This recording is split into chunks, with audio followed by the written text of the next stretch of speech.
pinangatawanan kanina eh. Nagtanong sila Ed Lingao at saka sila Regina at saka sila Ami. Kausap nila si Attorney Baligo. Talagang pinapangatawanan na talagang kayo daw ay tumanggap ng pera na nasa maleta. Pero, dalawa na yung na-interview na nag-react dyan na sinasabing hindi yan totoo.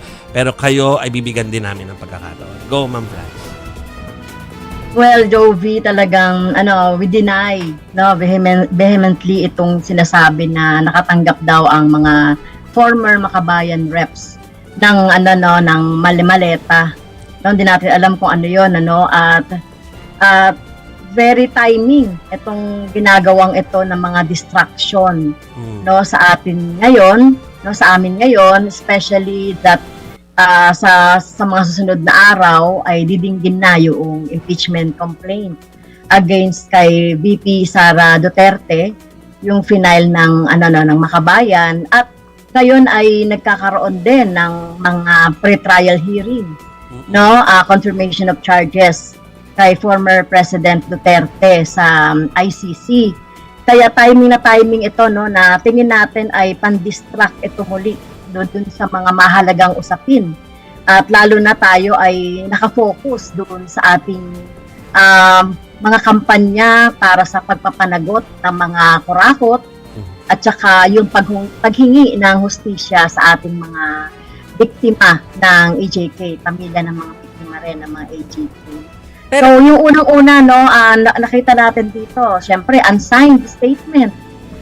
Hindi mo papapagkatiwalaan ito, lalo na sinabi na rin ng mga ilan dyan sa mga Marines na nag-aakusa ay mga dishonorably, may mga ilan dyan na hindi naman pala Marines, diba? At wala silang personal knowledge na sinasabi nila.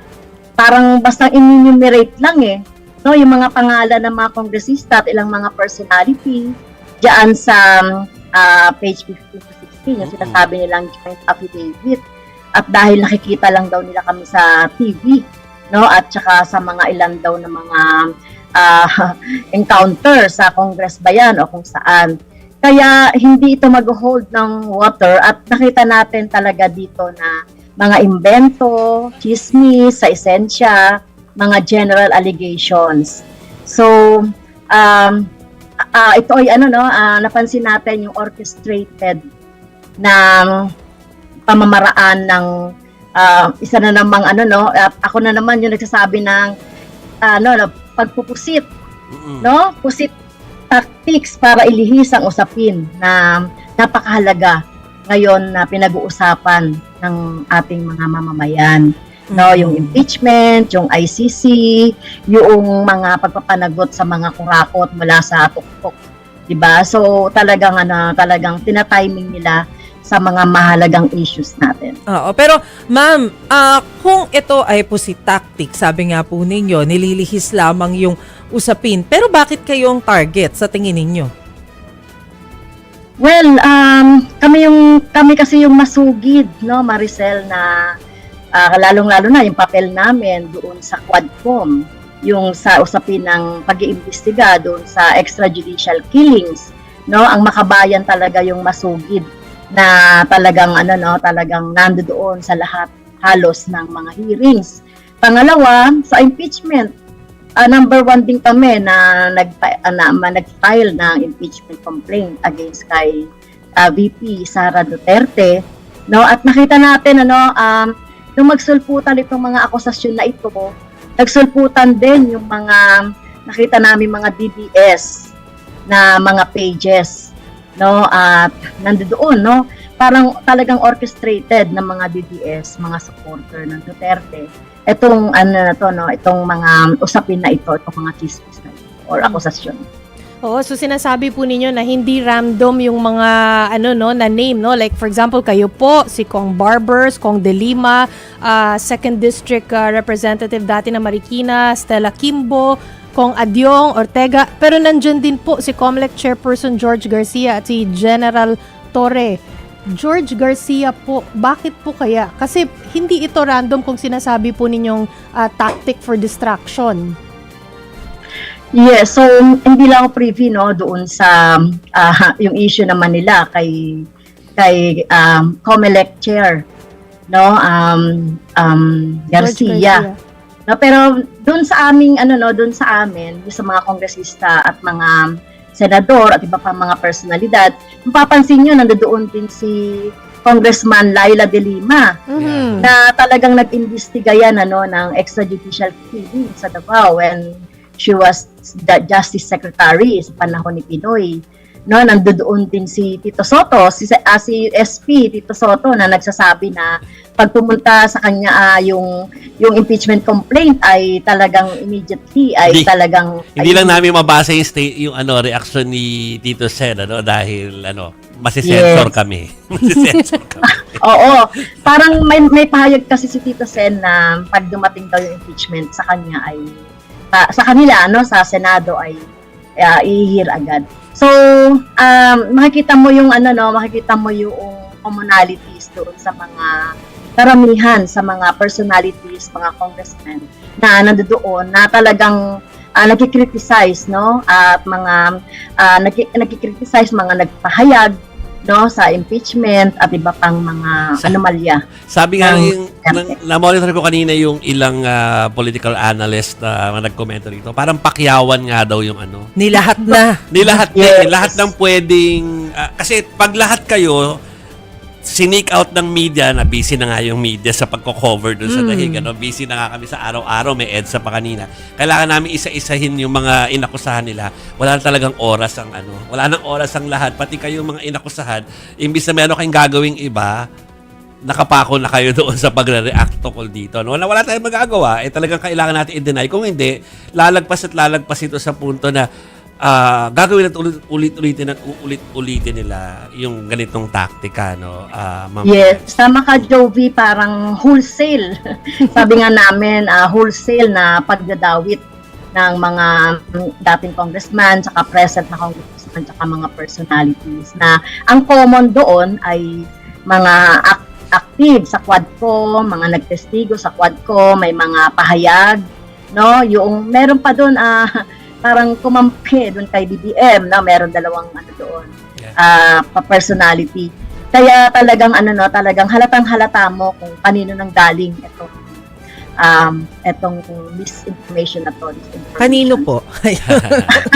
So sa mga at ako direkta na talaga ako sa mga supporter ng mga Duterte dahil talagang gusto nilang ma-distract yung atensyon nung namin sa makabayan ng Limbawa na talagang kami po ay talagang ay porsigido na mapanagot yung mga sangkot sa krakot, ma-impeach muli si Vice President Duterte. Pero mukhang hindi naman po ito magpo-progress sa ngayon sa isang investigasyon sa Senado, sa Ombudsman, o kaya sa House of Gusto Representatives. raw pa imbestigahan, di ba? Iimbestigahan pa ba po ito? Kasi that means burden of proof is nasa kanila. May pruweba ba sila laban sa inyo? Well, kaya nga titignan natin, dadalhin daw nila ito sa Ombudsman, at saka sa Senate, parang merong isang senador na nagsasabing magpa-file siya na para maimbestigahan ito. Meron naman isang senador na nagsasabi na kailangan mo nang tignan natin yung mga ebidensya. Kaya talagang gagamitin talaga ito na mga pampanira. Kung hindi man ito magpo-prosper, gagamitin ito ng mga PPS sa kanilang mga pages para uulit-ulitin nila. Alam naman natin sa social media, pag inuulit-ulit, akala mo talaga totoo. Kaya kami, seryoso rin kami na talagang sagutin itong mga akusasyon na ito. Pero hindi kami matitinag doon sa aming mga pang-araw-araw na gawain, lalong-lalo na doon sa gusto nating pagpapanagot kay Duterte, justice sa mga biktima, at saka yung syempre yung panawagan natin sa mga pagtaas ng sweldo, mga social services para sa ating mga mamamayan. Pero any legal actions po on your part? Ay, wala po. Wala pa kaming napapag-usapan na legal action kasi alam niyo na po naman kami sa Makabayan, very critical kami sa mga libel, cyber libel kasi nakalagay kasi sa batas yung criminalization nun. Kami nga meron kaming panukala na i-decriminalize, kung sakali siguro, pag-aaralan ng aming mga abogado, mga civil case, whatever, no? So, mga ganun siguro. Pero, baka hindi na humantong sa ganun dahil wala namang itong talagang, hindi naman talaga ito talaga mapapagkatiwalaan. Lalo-lalo na yung mga sources.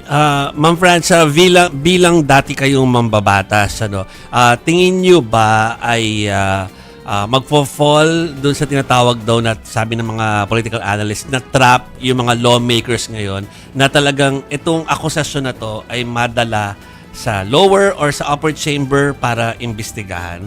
Kasi mukhang yun yung push nila no? So, kakagat kaya itong mga kongresista o kaya ang mga senador para talakayin yan? Kasi pag nilagay mo na yan sa lower house or sa upper chamber, official na yan. Official documents na yan dahil tatalakayin. So malalagay sa doon sa Well, siguro kung merong magpa-file, mm, so matatala yan on record, yeah. pero depende pa rin sa priority ng leadership kung ito ay i-go niya para maimbestigahan. Kung tingin naman nila ay wala namang merit ito at hindi naman ito talaga tingin nila ay magiging disadvantage siguro sa kanila ay hindi rin ito mapupursue. So, Kaya depende yan sa magiging... Yung kasi yung panawagan ni Senator Amy Oo. kanina. Yes. Oo. Yes, narinig ko siya. Magpa-file daw siya ng Yeah. gusto niya raw maimbestigahan. Pero ano po yung criteria para masabing may merit ito? Kailangan ba magpakita muna ng mga ebidensya? Initial at least? Well, sa pagpa-file naman ng resolution, Chiki, ay basta, halimbawa, kung yun ang statement nila, kailangan talaga ay meron silang ipa-file na pakibat ng mga affidavit, no, para i-recognize ng Kongreso, no, at mai-refer ito dun sa appropriate committee. So mahalagang maano rin ito, no, ma-screen din ng Committee on Rules. Kahit mga sworn statement lang pala. Yes. Okay. Okay. Sige po. Marami pong salamat sa inyo, former Representative Franz Castro. Thank you, ma'am.